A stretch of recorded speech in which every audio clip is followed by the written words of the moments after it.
Right now, as you are watching this video, somewhere in this world, an artificial intelligence computer is overheating.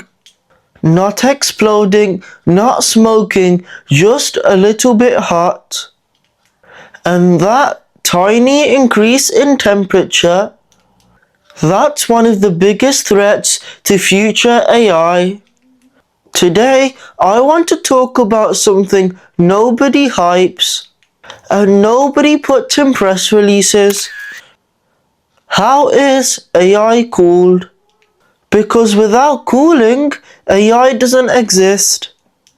Why does AI generate so much heat? AI isn't intelligent the way humans are. It doesn't think. It calculates, and it calculates quite a lot. Imagine thousands of calculators doing math problems every second, and all of them are screaming at once. And that screaming is actually heat. Modern AI chips don't fail because they're dumb. They fail because they get too hot to even function. The brains that overheat. GPUs were designed for games, explosions, lighting, and fast maths. Nobody expected them to become the beating heart of artificial intelligence. A laptop chip might use 30 watts. A single AI GPU chip can use over 700 watts. Now multiply that by thousands of chips. AI centers don't warm rooms, they try to melt them. Inside a data center. From the outside, AI data centers just look plain and boring. Grey boxes, no windows, and no drama. Cold air blasted like a weapon. Engineers don't ask, is it cold enough? They ask, how long is it till these things overheat? Air cooling and the old method that's dying. For decades, computers were cooled the same way humans cool off, just by air. Fans, vents, and big AC units. AI broke that system. Air is lazy and it moves heat slowly, and AI produces heat instantly. Cooling AI with air is trying to stop a volcano with a leaf blower. Just impossible. Liquid cooling. So engineers thought of something radical. They stopped cooling the room and started cooling the chip itself. Water lines touching the processor, cold plates, and industrial plumbing inside computers. Immersion cooling. Then someone asked a crazy question. What if we just put the computer in a liquid? And it worked. Clear tanks, bubbling servers, boiling liquid. Why cooling will decide who wins AI. The AI race isn't just about who has the smartest engineers. It's about who can keep the machines cold the longest. Water, power, and the costs that nobody talk about.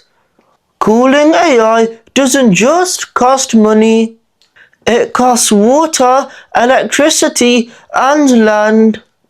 Some AI facilities use water as much as small towns. This is where AI hype hits reality.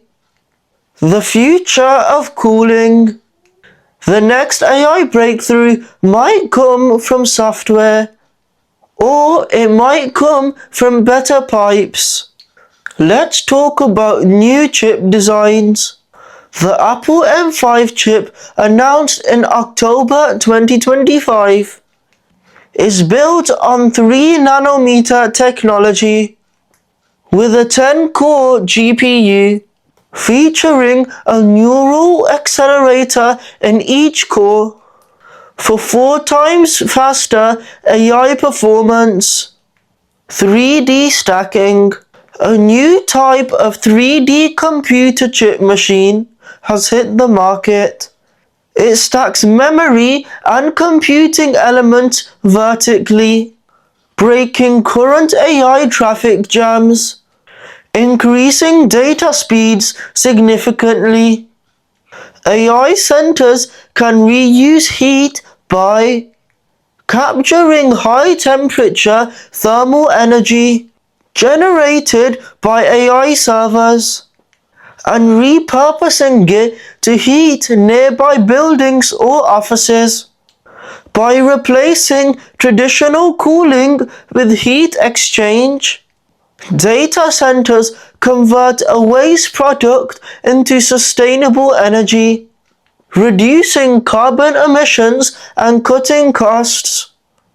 Why will small labs with no funding just collapse? Well, like I've already said, you can't cool AI with air because it will just melt. So you need water cooling, and water cooling costs money, which small labs won't have. Liquid cooling requires custom racks, plumbing, pumps, leak detection, and maintenance staff. For a small lab, that's high upfront cost, big risks, and one leak can destroy millions of pounds in hardware. Large companies abort that risk, but small labs can't. Every AI answer feels instant, effortless, and clean. But behind it is heat, water, electricity, and machines fighting physics itself. The next time AI responds to you in seconds, remember somewhere a supercomputer isn't trying to melt.